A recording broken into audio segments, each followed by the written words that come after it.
શ્રી વલ્લભા આજે પાટોત્સવ છે, 11 નથી. વલ્લભા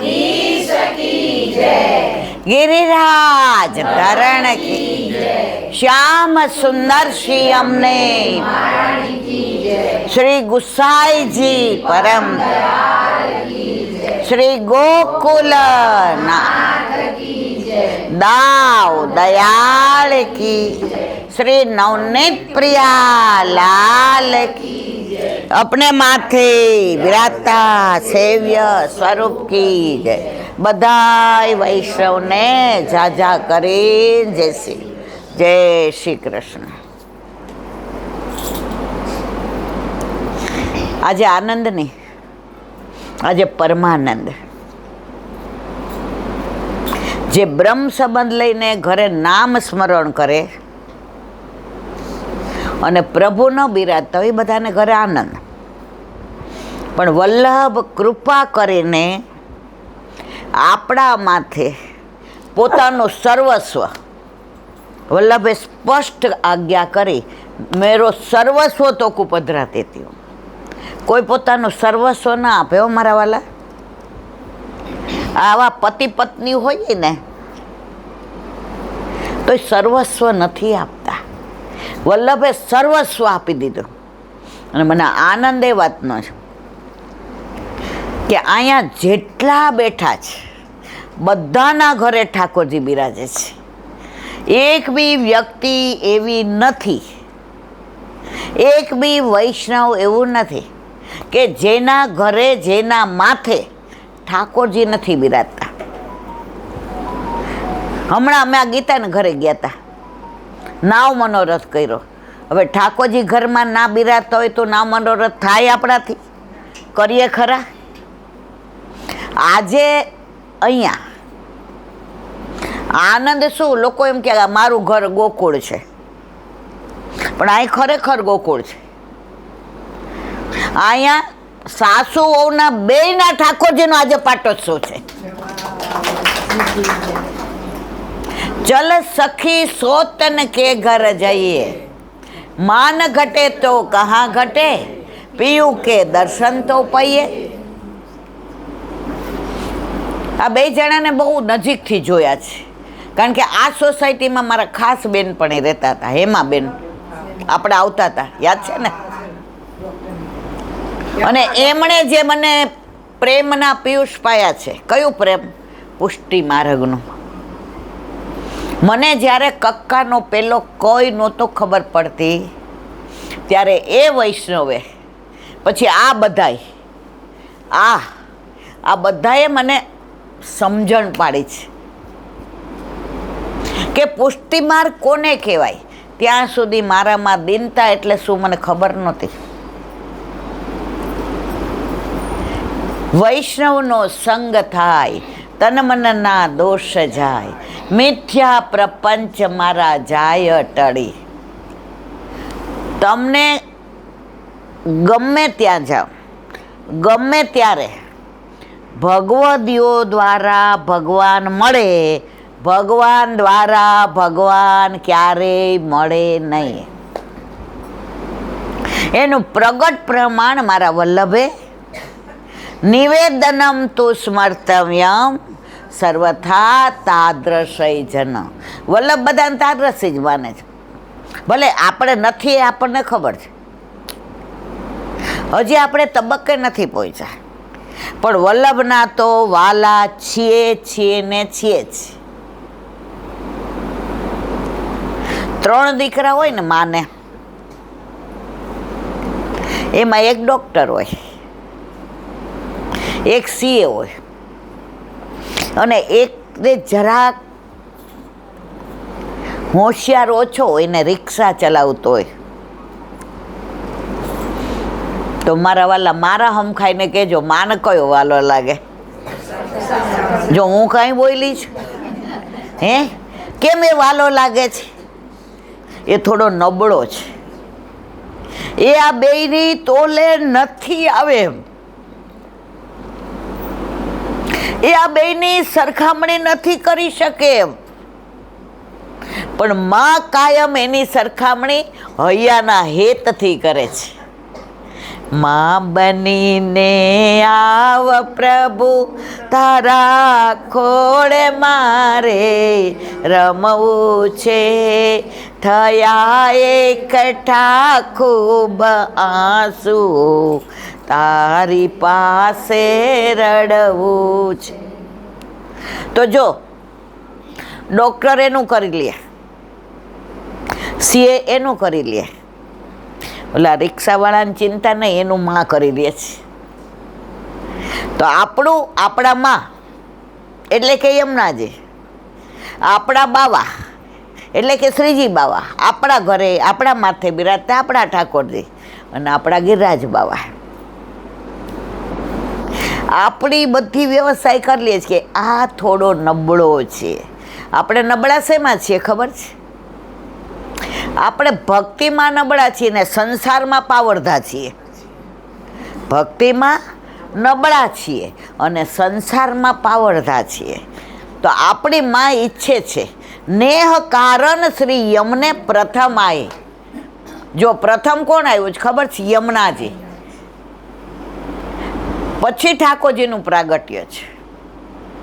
યમુનાજી પધાર્યા, પછી ગિરિરાજજી પધાર્યા અને પછી ઠાકોરજી પધાર્યા છે. તો નેહ કારણ શ્રી યમને પ્રથમ આય. હમણાં હું વાંચતી હતી, એક વાક્ય સરસ આવ્યું હતું, મને બહુ ગમ્યું. મારા પાટોત્સવની વાત કરવી છે.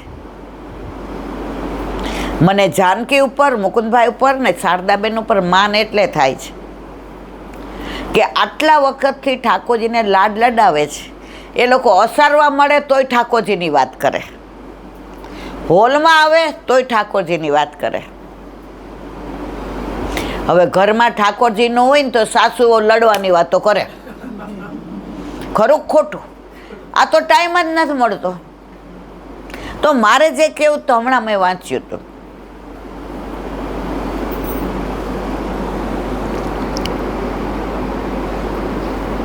સ્નેહના સરવાળા કરજો, સ્નેહના સરવાળા કરજો, ગુણના ગુણાકાર કરજો, ગુણના ગુણાકાર કરજો, દોષની બાદબાકી કરજો, દોષની બાદબાકી કરજો અને ભ્રમનો ભાગાકાર કરજો. આપણને ઘણી વાર છે ને કોઈને આપણા ઉપર દ્વેષ ન હોય પણ આપણને ભ્રમ હોય એવો. મને ખબર છે આ મારી જ વાતો કરતા હશે, ઓલાને જરાય રસ નથી તમારી વાતો કરવામાં. તો પાટોત્સવ ઘણી વાર મેં કહ્યું છે અને આજ ફરી એટલે કહું છું, દુનિયામાં આટલા બધા ધર્મો બિરાજે છે. કોઈ માતામાં માને, કોઈ મહાદેવમાં માને, કોઈ નિરાકારમાં માને, કોઈ સાકારમાં માને. એમાં વલ્લભે ક્યાંય પ્રચાર ને પ્રસાર કર્યો નથી. કર્યો જ મારવાલા? ઉઘાડા ચરણે, માથે જાપીજી, હાથમાં ભાગવતજી ને ઉઘાડા ચરણે 3 પૃથ્વી પરિક્રમા કરી. ન કાંટા, ન કાંકરા, ન ઝાખરા, કશું જોયા વિના દેવી જીવના ઉદ્ધાર માટે વલ્લભે પરિક્રમા કરી કે દેવી જીવ મારી પાસે નહીં આવી શકે પણ હું તો એની પાસે જઈ શકીશ ને. સામાન્ય નિયમ એવો છે કે તરસ્યો હોય ને એ કૂવા પાસે જાય. ખરી વાત ખોટી મારવાલા? હા ના બોલો. તરસ લાગે તો આપણે પેલાની વાત છે. અત્યારે તો ફ્રીજ ને તમે કાંઈ વાત કરો માં. અત્યારે વિજ્ઞાન એટલું આગળ વધી ગયું છે કે અહીંયા બેઠા બેઠા દીકરાની યારે આમ વિડીયો કોલમાં વાત કરી શકીએ. અંતર ઘટી ગયું છે પણ અંતરથી અંતર આજે ભાવ પ્રેમ ઓછા થઈ ગયા છે. તમને ને મને ઉણપ શેની નથી? પૈસાની ઉણપ હોય ને મારા વાલા તો એક વસ્તુ વિના ચલાવી લઈએ, પણ પ્રેમની ઉણપ હોય ને આ ડિપ્રેશન કેટલા બધા વધી ગયા છે. એનું કારણ આપણા વખતમાં હતા. અમે નાના હતા, અમને ખબર જ નહોતી કે ડિપ્રેશન નામનો રોગ છે. એક મોટો રોગ હતો ખે રોગ, એટલે ક્ષય. એ રાજરોગ ગણાતો. એના સિવાય આ બધું અમે સાંભળ્યું જ નહોતું. અત્યારે 10 ઘર છોડો એટલે એક ઘરમાં ડિપ્રેશનમાં છે હમણાં. અરે યાર, કેમ? પ્રેમ, હૂંફ, પોતાપણું. અત્યારે વિભક્ત કુટુંબ વધી ગયા છે. બધાને સ્વતંત્ર રહેવું છે. સંયુક્ત કુટુંબમાં કોઈને રહેવું નથી. હું તો જુદું કહીશ. સ્વતંત્ર નથી રહેવું, સ્વચ્છંદ રહેવું છે. સ્વતંત્ર તો અત્યારના મા બાપ કહે છે, હા બેટા અમારે ફરવા જાઉં છું, આરામથી જાઓ, અમારે ચિંતા ન કરતા હો, અમે ટિફિન મંગાવી લઈશું. મમ્મી અમારે પિક્ચર જોવા, હા બેટા ચાવી લઈને જાઓ, કાંઈ વાંધો નહીં હો, સવારે મોડી ઉઠજે, કાલે રવિવાર છે. સ્વતંત્રતા અત્યારે આપણે આપીએ જ છીએ. સ્વચ્છંદ રહેવું છે. અને સ્વચ્છંદનો મતલબ મારે નથી કહેવો. એક મિનિટ રીખું, એમને કહેવું પડશે કે આ બધું છે ને આની અંદર આવે. તો આટલા બધા ધર્મો બિરાજે છે, એમાં આપણો પુષ્ટિ માર્ગ, કૃપા માર્ગ. આજે વલ્લભે ક્યાંય પ્રચાર પ્રસાર નથી કર્યો, પણ આખી દુનિયામાં પુષ્ટિ માર્ગને કોણ નથી ઓળખતું? કાલે અમેરિકાથી ને એક 24 વર્ષની દીકરીનો ફોન આવ્યો હતો. એને 2 દીકરીઓ. હવે એ સાંભળીને એને ઠાકોરજી પુષ્ટ કરાવવા હતા. હવે ટાઈમમાં થાય, દીકરીઓને સવારે ટિફિન કરવાના. અમેરિકામાં આ બધું અઘરું પડે, કામવાળા હોય નહીં. પછી એનો ફોન આવ્યો. એને સખડી જ ધરાવી હતી. પછી રાતના ફોન આવ્યો કે કાલે અમારા ઘરે જે પધારવાના છે ઈલાંટી. મેં કીધું બહુ સરસ, મારે ઠાકોરજી પુષ્ટ કરાવવા છે અને મારે સખડી ધરવી છે. પછી એના વચ્ચેથી ને મોબાઈલ લઈ લીધો. મને કે ઈલાંડી જરાય વાંધો નથી, ઠાકોરજી તો પુષ્ટ કરાવવાના જ છે, અમે બધું લઈ આવ્યા છીએ, ઇન્ડિયા આવ્યા તો. પણ એ ટાઈમમાં થાય ત્યારે કોણ કરે? એટલે ઓલીએ પાછો ફોન લઈ લીધો. ઈલાંટી આને બ્રહ્મ સંબંધી ના કરે. પછી એ સરસ જવાબ આપ્યો એમણે કે હું ડેન્ટિસ્ટ છું, એટલે મારે સવારે ડિસ્પેન્સરી જવાનું હોય અને બપોરે આવું ને ત્યારે હું કેટલા બધાને અડીને આવ્યો હોઉં, એટલે મારે આવીને સ્નાન કરવું પડે, કપડાં બદલા. અને મારું નક્કી નહીં, માનો કે 25 પેશન્ટ હોય તો મને વાર લાગે અને ઓછા હોય તો. અને આંટી મને છે ને સખડી કેવું ન આવડે. મને શું આવડે છે હું કહું તમને. મને દૂધ ઉકાળતા આવડે, ફ્રૂટ સુધારતા. સુધારવાનું ન બોલાય, એમ કે ટૂંક બોલો. મેં કીધું હજી તારે ઘરે નથી આવે, એને શીખવાડ. 2 વચ્ચે એટલી સરસ પ્રેમની રકજક થઈ. પછી 2એ નક્કી કર્યું. મેં કીધું હું આનો એક રસ્તો બતાવું. અત્યારે તમે દૂધ ગરને ફીકું ધરાવો. એટલે ઓલાએ કીધું કે એને મહિનો પૂરો થાય ને ત્યારે 4 દિવસનું કરીને રાખે, દૂધ ગરને ફીકું. આજે ફોન આવ્યો, અમારા ઠાકોરજી પુષ્ટ થઈ ગયા. તમે એકવાર કહો ને કે તું યશોદામાં બની ગઈ જુઓ. એને એ સાંભળવું હતું. ઈલાંટી તમે એકવાર કહી, હું જેનો ફોન આવે ને કે મેં ઠાકોરજી પુષ્ટ કરાવ્યા, એટલે હું કહું લે તું તો યશોદામાં બની ગઈ. નંદ ઘેર આનંદ ભયો. ઈલાંટી એકવાર કહી દો ને હું યશોદામાં બની ગઈ. મેં કીધું હા. એટલે ઓલો નીરજ હતા કે તું એકલી યશોદામાં નથી બની, હું નંદ બાવા બની ગયો. આ પુષ્ટિ માર્ગ છે, આ હરખ. આપણે એમ કહીએ કે ઓહો ઠીક હવે ઠાકોરજી. ના, ઠાકોરજી તો જેના ઉપર મારો વલ્લભ કૃપા કરે ને એના ઘરે જ આવે. આટલા બધા વૈષ્ણવ છે દુનિયામાં, એમાં બધાના ઘરે ઠાકોરજી નથી બિરાજતા. બધાના ઘરે પાટોત્સવ નથી આવતો.